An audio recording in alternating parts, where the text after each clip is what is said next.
할렐루야, 반갑습니다. 불가리아 이범석 선교사입니다. 하나님께서 주인 되신 한밭교회에서 말씀을 나누게 되어서 정말로 기쁩니다. 그리고 제 전임 선교사님이신 불가리아 브라체에 사역하셨던 김철호 선교사님을 파송했던 한밭교회에서 또 말씀을 나누게 되어 저에게 또 특별함이 있는 것 같습니다. 계속해서 동역해 주시는 김대중 담임 목사님과 성도님들께 진심으로 감사드립니다. 그리고 날마다 눈동자같이 우리를 지켜주신 하나님의 은혜에 감사드립니다. 이 시간 동안에서 오직 하나님만 영광받는 귀한 시간 되었으면 좋겠습니다. 불가리아 인사를 한번 배워보셔야겠죠. 우리 함께 항상 선교사님 오시면 인사말을 배워보지 않습니까? 그래서 제가 불가리아 인사말을 한번 알려드릴 텐데 제가 한번 빠르게 해보겠습니다. 한번 따라해 보십시오. zdravejte. 네, 혀가 막 돌아가시죠. 다시 한 번만 해보겠습니다. zdravejte. 네, 두 번 하시니까 확실히 좋아지시는 것 같습니다. 조금 천천히 해보겠습니다. zdravejte. 네, 이게 불가리아의 인사입니다. 불가리아에서 이제 2년간의 언어 과정을 마치고 2개월에 안식을 얻어서 한국에 오게 되었습니다. 이게 2년간 언어를 배우면서 정말 어려운 것이었습니다. 그게 뭐였냐면 불가리아에서는 yes라고 할 때 고개를 좌우로 흔듭니다. 벌써 탄식이 나오시죠? 그럼 no라고 할 때는 어떻게 할까요? 당연히 고개를 끄덕끄덕 하시겠죠. 그럼 제가 문제를 한번 드리겠습니다. 한번 맞춰보십시오. 제가 불가리아 친구에게 차를 한 잔 마실래? 라고 물었습니다. 그래서 그 친구가 고개를 이렇게 흔들었어요. 그건 무슨 뜻일까요? 안 마시겠다는 거죠. 성도님들 모두 불가리아에서 잘 적응하실 수 있을 것 같습니다. 저는 아직까지도 헷갈리거든요. 이렇게 조금 다른 문화, 다른 환경에서 또 하나님의 부르심에 따라서 그곳에서 잘 정착해 가고 있습니다. 간단하게 오늘 본문으로 말씀을 나누고자 합니다. 오늘 본문 말씀은 다니엘서인데요.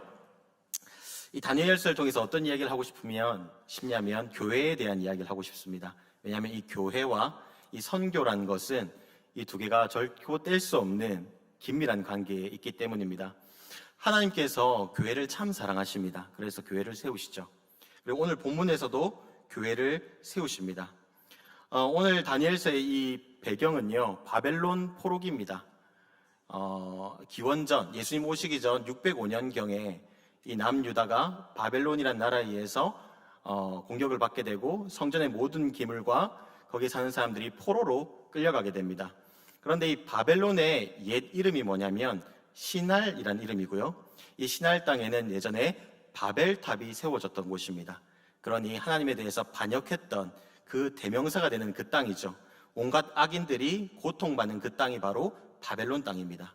그런데 그 땅 가운데 하나님을 믿는 공동체가 생길 수 있다, 교회가 생길 수 있다는 건 굉장히 쉽지 않은 문제인 것 같습니다. 그런데 하나님께서 굉장히 특별한 방법으로 이곳 가운데 믿는 자들을 모아주십니다.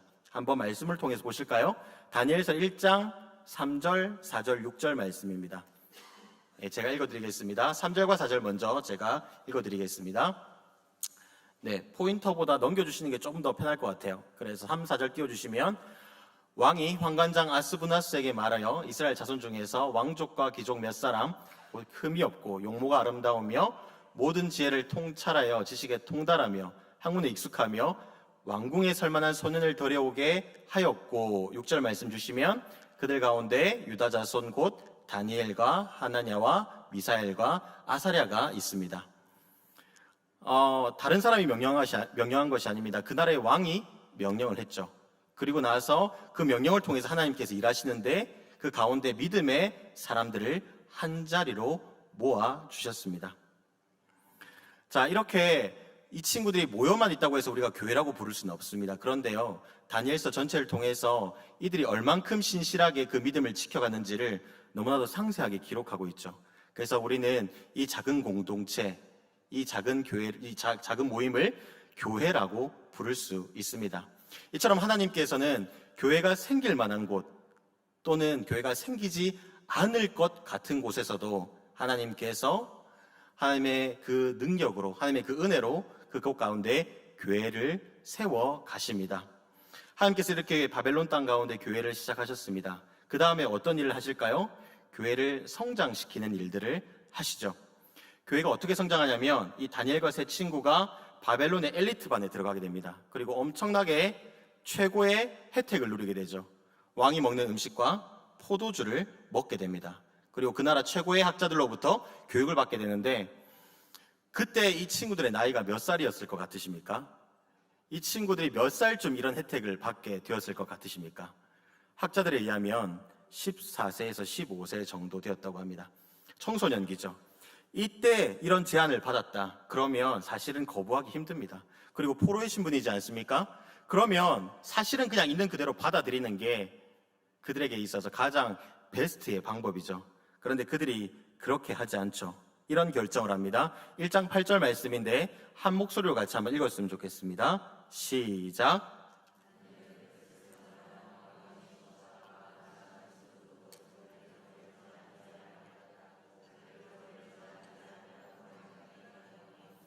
네, 이런 결정을 하게 되죠. 사실 성경 말씀이니까 저희가 보면서 늘 감동받습니다. 어떻게 이런 결정을 할 수 있지 하지만, 만약에 이 가운데, 이 환경 가운데 내가 처했다고 생각해 보면 그건 좀 다른 이야기가 될 것 같습니다. 내가 저 환경에 놓여졌다, 내가 저 상황에 있다, 그런데 저런 결정을 했다라는 것은 사실은 굉장히 어려운 일입니다. 누가 봐도 저 행동은 안 했으면 좋을 것 같은 행동을 지금 다니엘과 세 친구들이 하고 있는 겁니다. 옆에서 본 사람이 옆구리 찌르면서 정신 차려라고 할 만한 일들을 이들이 지금 하고 있는 것이죠. 이들이 왜 이런 결정을 했을까요? 이들의 그 중심에는 하나님이 있었습니다. 바벨론이 주는 것으로 먹고 마셔서는 그들이 그 가운데 교회로서 존재할 수 없다는 것을 그들이 깨달았던 겁니다. 그래서 그것을 거부합니다. 그리고 오직 하나님만 의지하죠. 그리고 나서 채식을 요구합니다. 그리고 실제로 채식을 하게 되죠. 그때 그 결정을 보시고 하나님께서 1장 9절에서 이렇게 이야기하십니다. 제가 읽어드리겠습니다. 하나님이 다니엘로 하여금 환관장에게 은혜와 긍휼을 얻게 하신지라. 은혜와 긍휼을 얻으면서 그 채식을 이어갈 수 있게 되었습니다. 놀라운 일이 일어나죠. 채식을 했는데 고기를 먹은 사람들보다 훨씬 더 윤택해지는 그런 일들이 일어납니다. 누가 도우셨을까요? 하나님께서 도우신 겁니다. 하나님께서 도우시지 않았다면 설명이 안 되는 부분입니다. 채식만 먹고 고기 먹은 사람들보다 더 윤택했다는 것은 사실 있을 수 없는 일이죠. 근데 하나님께서 그들을 도우셨습니다. 교회가 세상 가운데 있습니다. 그런데 세상의 법칙을 따르지 않습니다. 오직 하나님만 의지합니다. 그러니까 하나님께서 어떻게 하십니까? 그들을 지키고 보호하시며 성장시키시고 계십니다. 오늘날의 교회도 동일합니다. 교회는 여전히 세상 가운데 있습니다. 하지만 세상의 법칙을 따르는 것이 교회가 아니죠. 하나님만 의지하는 곳이 바로 교회입니다. 그래서 우리는 늘 하나님께 그 뜻을 물어야죠. 그 뜻을 하나님께서 어떻게 이야기해 주십니까? 말씀을 통해 이야기해 주시죠. 그래서 우리는 이 말씀에 더욱더 집중을 해야 합니다. 마지막으로 하나님께서 교회를 세우시고 성장시킨 후에 하시는 일이 있습니다. 그것은 바로 열매 맺게 하시는 과정인데, 이 과정이 굉장히 고통스럽습니다. 앞에 두 과정과 비교되지 않을 정도로 고통스러운 게 바로 이 열매 맺는 과정입니다. 열매 맺는 게 어떻게 열매를 맺게 되냐면, 다니엘은 계속해서 나라가 바뀌는 동안에도 왕에게 인정을 받습니다. 그리고 메대의 다리오 왕 때도 그가 3명의 총리 중에 한 사람으로서 그 나라를 통치하게 되죠. 그러니 미움을 받습니다. 그리고 다른 사람들이 어떻게 합니까? 그를 끌어내리고 죽여야겠다는 생각을 하게 되죠. 어떻게 하냐면 왕을 앞세웁니다. 금령을 앞세워서 왕 외에 다른 신이나 사람에게 절을 하면, 뭔가를 구하면 그를 사자굴에 던지기로 합니다. 다니엘이 이 이야기를 듣습니다. 그리고 나서 그가 이런 결정을 하게 되죠. 말씀 한번 띄워주시겠습니까? 네, 한 목소리 한번 읽었으면 좋겠습니다. 시작. 다니엘이 이 조서에 왕의 도장이 찍힌 것을 알고도 자기 집에 돌아가서는 윗방에 올라가 예루살렘으로 향한 창문을 열고 전에 하던 대로 하루 3번씩 무릎 꿇고 기도하며 그의 하나님께 감사하였더라. 네, 이것이 다니엘의 결정입니다. 제 믿음이 굉장히 연약한 것을 이 말씀을 읽으면서 깨달았습니다. 저는 저 부분에서 뭐가 걸렸냐면, 예루살렘을 향한 창문을 열고라는 부분에서 굉장히 마음이 답답했어요. 저런 날만이라도, 저런 기간만이라도 창문을 좀 닫고 기도하면 이 어려움을 넘어갈 수 있지 않을까라는 것이 저의 너무나도 연약한 믿음이더라고요. 그런데 말씀 뭐라고 기록합니까? 전에 하던 대로라고 이야기합니다. 하루에 3번씩 무릎을 꿇었고 기도합니다. 그리고 나서 말도 안 되는 마지막 문장이 등장합니다. 그게 하나님께 감사하였다라고 이야기하죠. 사실 우리는 이런 전개를 좋아하지 않습니다. 오히려 이런 어려움이 다가오기 전에 하나님께서 조금 미리 아시고 막아주시고 우리의 삶을 조금 평탄케 해주셨으면 좋겠다는 것이 저의 연약한 믿음입니다. 그런데 교회가 성장하기 위해서는, 열매 맺기 위해서는 반드시 이 고난의 과정이 필요하다는 것을 말씀이 우리에게 분명하게 알려주고 있습니다. 다니엘은 기도했고 그대로 사자굴에 던져지게 됩니다. 그리고 여기서부터 반전이 일어나죠. 어떤 반전이 일어납니까? 하나님께서 그를 구원하십니다. 그리고 나서 일어나는 일이 너무 놀라운 일입니다. 오늘 우리가 읽었던 본문 말씀인데요, 6장 26절과 27절 말씀입니다. 조금 길지만 한 목소리로 마지막으로 읽었으면 좋겠습니다. 시작. 이제 조서를 내노라.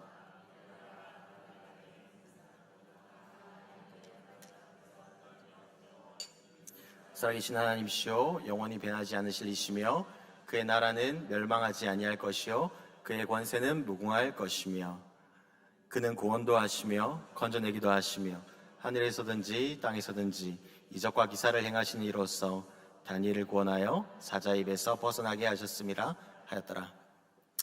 이 말씀이 누구의 입에서 나왔는지가 중요합니다. 이 말은 이방왕 다리오 입에서 나온 말입니다. 그가 하나님을 아는 자입니까? 하나님을 믿는 자입니까? 그렇지 않습니다. 그는 하나님을 믿는 나라들을 오히려 짓밟은 그렇게 하는 나라의 왕이었습니다. 그런데도 불구하고 지금 이 다니엘의 그 작은 교회의 믿음의 행동을 통해서 그가 이런 고백을 하고 있는 겁니다. 하나님께서 영원하시다, 무궁하시다, 그의 나라는 영원할 것이다, 그는 구원하시는 분이시다라는 믿음의 고백들을 하고 있는 겁니다.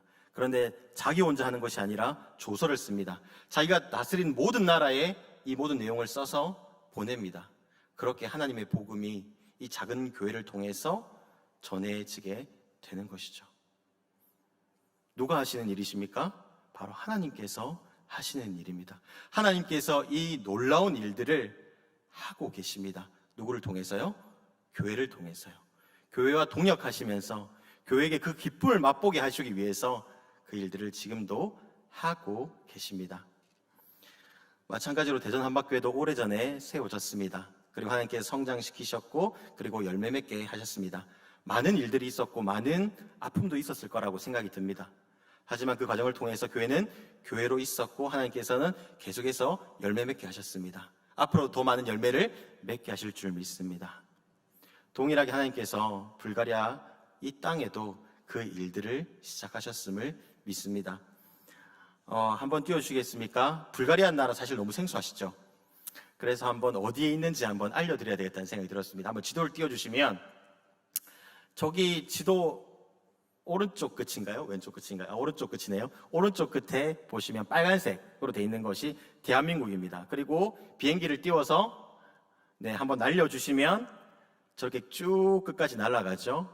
저기 도착한 곳에 한 번 더 눌러주시면 불가리아가 있습니다. 직항은 없고요. 한번 환승하셔야 되는데 비행기 시간만 한 14시간, 15시간 정도 되는 것 같습니다. 그렇게 도착해서 한번 확대해 주시면 주변에 어떤 나라들이 있는지를 볼 수 있는데요. 제일 익숙한 나라는 아무래도 터키가 아닐까 싶습니다. 터키와 그리스, 그리고 북쪽의 루마니아, 서쪽의 세르비아, 이런 나라들에 둘러싸인 나라, 발칸 반도에 있는 나라가 바로 이 불가리아입니다.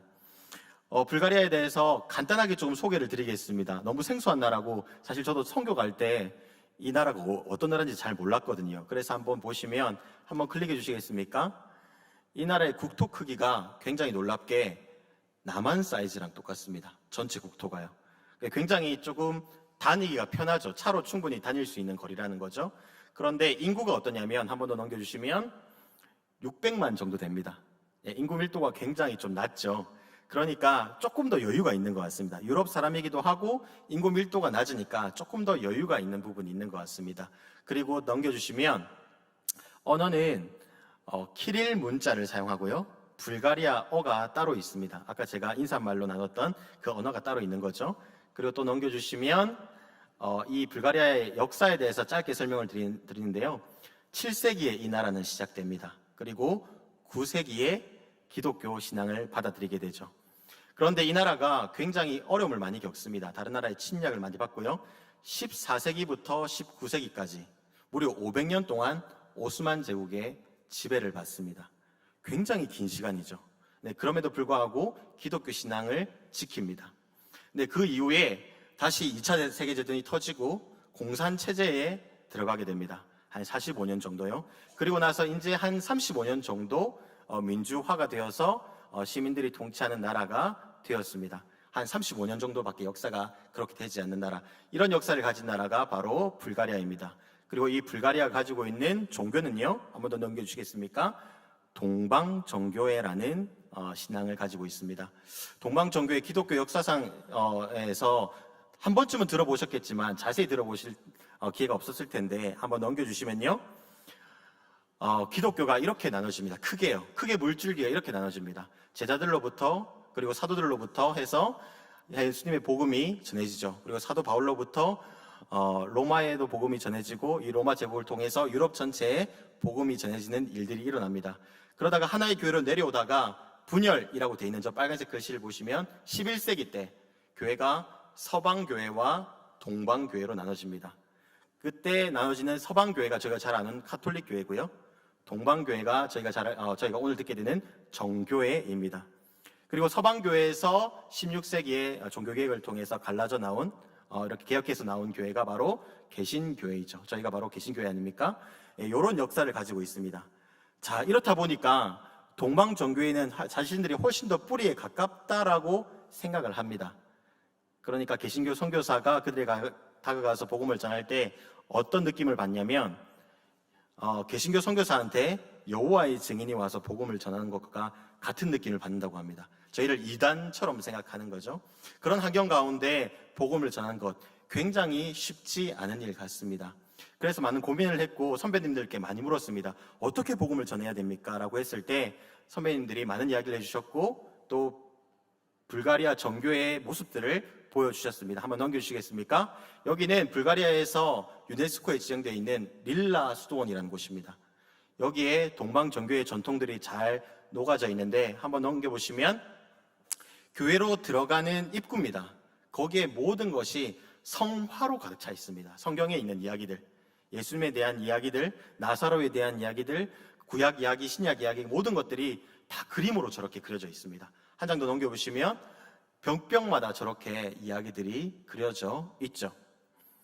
이런 그림을 통해서 신앙의 전수를 주로 합니다.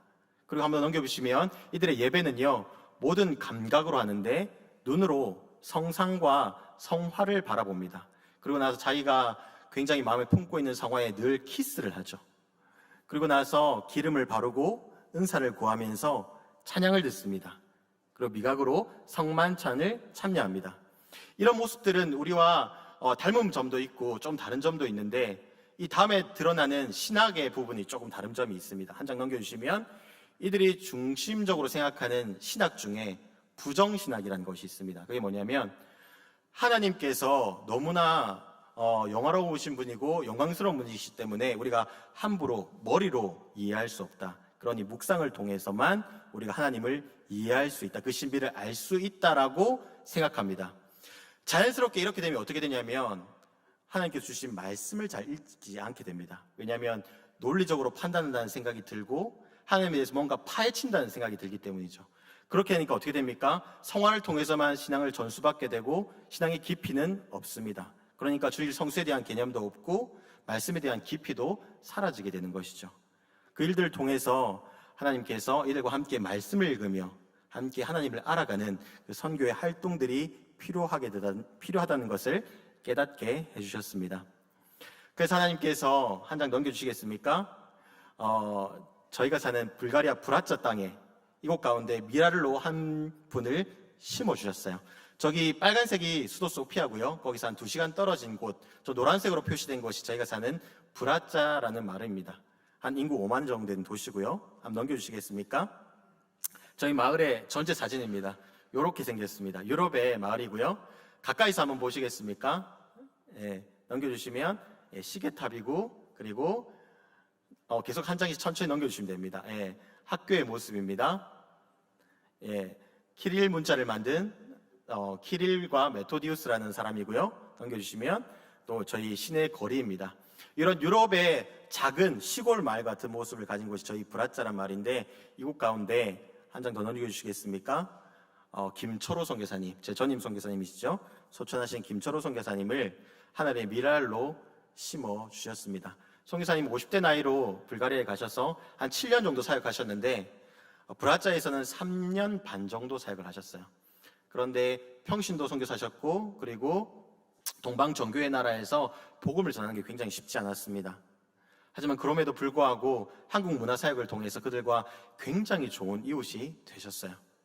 그래서 활발하게 그들과 이웃이 되고 조금씩 이것들이 발전해 가는 상황 가운데, 그러던 어느 날 길거리를 산책하시다가 선교사님이 쓰러지게 되세요. 그 옆에 돕는 에밀리아라는 동역자가 있었는데 막 흔들어 깨워도 정신을 못 차리시는 거예요. 그 상태 그대로 선교사님이 계속 누워 계시다가 잠시 정신이 드셨는데, 그때 생명이 끝날 것이라는 마음이 오셨나 봐요. 그래서 옆에 있는 에밀리아에게 내가 왜 이 땅에 왔는지, 그리고 예수 그리스도가 누구신지를 그때 복음을 전했다라고 합니다. 그러고 나서 이내 선교사님께서 소천하셨죠.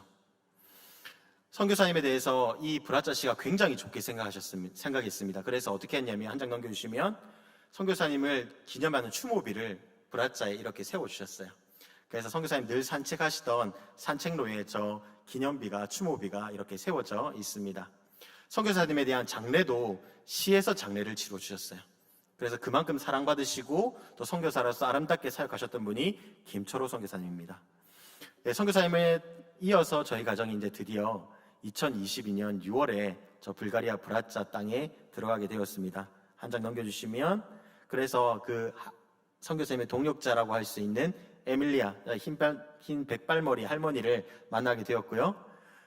그리고 아내와 첫째 세아, 둘째 아들 아민인데, 저 친구들과 함께 저 마을에서 정착을 시작할 수 있게 되었습니다. 가게 되면 비자 문제부터 아이들 초등학교 입학 문제, 유치원 문제 등등 여러 가지 문제가 너무 많았었는데, 저 할머니 한 분이 계시니까 모든 일들이 순탄하게 해결이 되더라고요. 할머니 가셔서 도와주시고 통역해 주시고 또 써주시고 이렇게 하니까 저희 정착이 굉장히 순탄하게 저 브라자 땅에 자리 잡을 수 있었습니다. 하지만 그렇다고 해서 아무런 어려움이 없었던 건 아닙니다. 왜냐하면 불가리아는 공산주의에서 민주주의로 넘어온 지 얼마 안 된 나라거든요. 그래서 이 공산주의에 아직까지 그런 잔재들이 남아 있습니다. 어떤 잔재들이냐면 다른 사람을 감시하는 거죠. 생각해 보십시오. 인구 5만의 도시입니다. 그곳 가운데 동양인 가정이 갑자기 어느 날 왔어요. 그런데 다른 동양인은 없고 저희밖에 없습니다. 눈에 띌까요? 띄지 않을까요? 엄청 띄죠. 그냥 어딜 가도 모든 것들이 다 보고됩니다. 그런 모든 상황들이 저희가 겪고 있었던 상황입니다. 그런데 겉으로 드러내진 않죠. 그러다가 어떤 일이 있었냐면, 불가리아 브라자 외무부에 소속의 형사가 있습니다. 이 형사가 저 할머니를 부른 거죠. 불러서 너가 돕는 그 사람들 누구냐? 도대체 뭔데 그 사람들 와서 이런 활동을 하고 그 사람들의 자금의 출처는 뭐냐? 왜 너는 그 사람을 도와주고 있냐라고 취조를 한 겁니다. 할머니는 공산주의를 겪었으니까 이게 너무나 무서웠던 거죠. 벌벌 떨면서 난 아무것도 모른다. 나는 이 사람들 그냥 한국 사람이고 내가 한국을 좋아해서 도와준 것 뿐이다 라고 이야기를 합니다. 그리고 나서 자에게 끝나고 나서 급하게 전화하죠. 형사가 이런 걸 물어보더라. 언젠가 너희들을 부를 것 같다라고 이야기합니다. 사실 저희가 크게 잘못한 건 없죠. 사실은 잘못한 게 하나도 없습니다. 정식 비자를 받고 들어갔고요.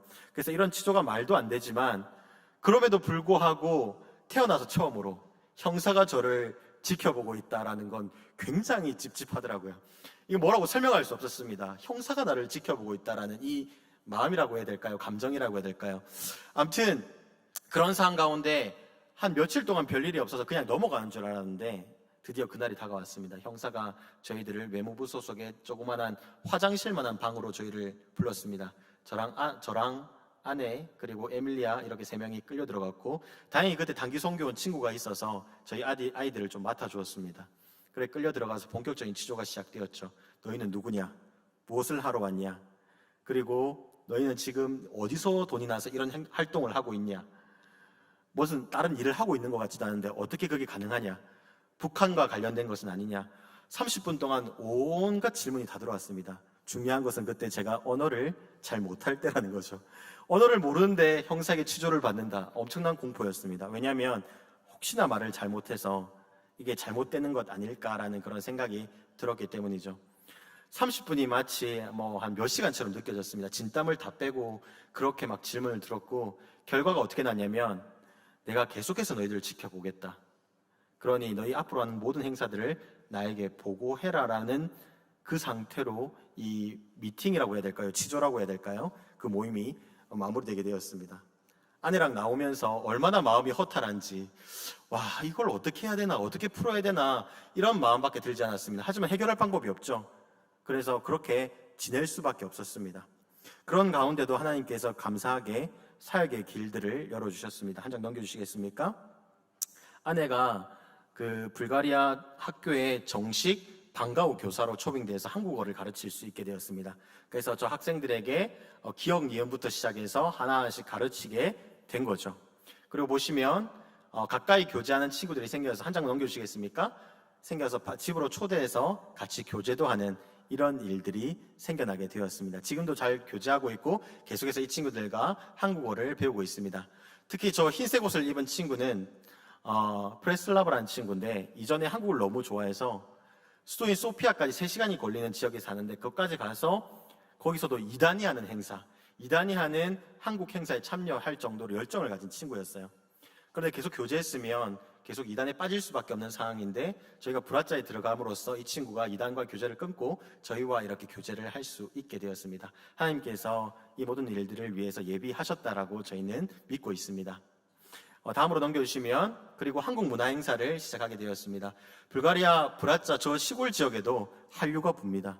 그래서 많은 사람들이 한국을 사랑하고 한국에 찾아오죠. 한국의 문화들을 알기 위해서 이렇게 오게 됩니다. 2번 행사를 했고요. 2번 행사를 할 때 동안 모두 다 시청에 신고를 했습니다. 우리가 이런 행사를 할 거다. 시장님 관심 있으시면 와달라.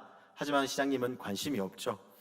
첫 번째 행사할 때는 한 50명 정도 되는 사람들이 와서 굉장히 즐겁게 행사를 했습니다. 그리고 이 사진은 저희가 한국 나오기 바로 일주일 전 SFC 팀이 같이 와서 행사를 했는데, 처음에 한 50명 정도 되지 않을까 이렇게 행사를 계획하고 준비했는데 70명 정도 되는 친구들이 많이 와서 즐겁게 행사를 참여했습니다. 근데 이 행사를 할 때 굉장히 놀라운 반전이 일어납니다. 행사 시작이 11시인데 10시 45분에 저에게 연락이 와서 시장이 올 거라는 겁니다.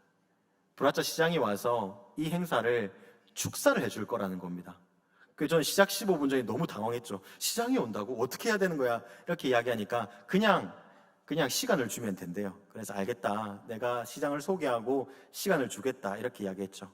그러자 진짜 11시가 됐을 때 시장이 왔고, 시장이 한 장 넘겨주시겠습니까? 예, 평일이라서 굉장히 편한 복장으로 왔습니다. 저희 불가리아 브라자의 삼선 시장입니다. 예, 저랑 동갑의 나이고요. 저 친구가 와서 이 행사에 대해서 축사를 해줬습니다. 그리고 이전에 있었던 김초로라는 사람에 이어서 이 두 한과 이가 와서 이 행사들을 앞으로 이어나가게 될 것이다, 이런 활동들을 하게 될 것이다 라고 홍보를 해주었습니다. 그런데 혼자 오지 않고요, 넘겨주시면 브라자에 방송국이 2개 있는데요, 방송국까지 끌고 왔어요. 저 마을, 작은 마을이에요. 그래서 저희 행사하는 걸 모두 다 찍어줬습니다. 그리고 나서 찍었으니까 어떻게 해야 됩니까? 방송해줘야 되겠죠. 방송을 해줬어요. 한번 생각해 보십시오. 시장이 와서 이 행사에 축사를 해줬습니다. 방송을 찍어서 내보내줬어요. 저희 신분이 어떻게 될까요? 네, 공증이 되겠죠. 인증이 되겠죠. 저희가 아마 이 신분의 문제, 그리고 이 감시의 문제를 풀려고 했으면요, 이 문제 풀 수 없었을 겁니다. 평생을 가면서 이 문제를 가지고 끙끙 앓았어야겠죠. 그런데 누가 일하고 계셨습니까? 하나님께서 일하고 계셨어요. 저희가 알지도 못하는 방법으로, 저희가 생각지도 못하는 방법으로 하나님께서는 이 일들을 해결하고 계셨습니다. 그곳 가운데 하나님의 교회를 세우시기 위해서 역사하고 계셨습니다. 한번 넘겨보시겠습니까? 이런 활동들을 했습니다. 한복을 입어봤고요. 한복 입는 걸 정말 좋아합니다. 그리고 투어도 만들어서 던져봤습니다. 그리고 넘겨보시면 김밥을 이렇게 만들어 봤는데요. 잘 만들까요? 못 만들까요? 네, 한번 넘겨보시겠습니까? 결과물이 어떻습니까? 네, 나름 괜찮죠. 네, 이렇게 한 걸음 한 걸음 이들과 함께 이웃이 되어가면서 이들에게 복음을 전할 방법들을 찾고 있으면서 스며들고 있는 단계에 저희가 지금 브라자 사역을 하고 있습니다. 이후에 돌아가서는 불가리아에 브라자 한국문화센터를 세우려고 합니다. 센터를 세운 이유는 다름이 아니라 이 친구들을 우리 센터로 같이 불러들여서 함께 한류로서 교제하고 그들 가운데 그들의 약점 하나인 성경을 읽지 않는 것, 그것을 함께 읽음으로써 같이 신앙을 배워가고 그 과정을 통해서 교회로 성장해 가기 위해서입니다. 이 일을 위해서 함께 마음 모아서 기도해 주셨으면 좋겠습니다. 말씀을 맺겠습니다. 이제 2달의 시간을 저희가 받고 나왔는데 아직 이제 한 달도 남지 않았으면 3주 후면 저희가 이제 불가리아 브라자로 돌아가게 되는데 아이들한테 물어보니까 빨리 가고 싶다고 이야기하더라고요. 감사하게 하나님께서 이 아이들을 마음을 잘 지켜주셔서 그곳에서 좋은 친구들을 만나게 하시고 또 잘 적응하게 하신 것 같습니다. 이 3주간 시간 동안 하나님 주신 마음 잘 나누고 돌아가서 또 예비하신 사역들 즐거움으로 잘 감당하겠습니다. 위에서 기도해 주시기를 간절히 바랍니다.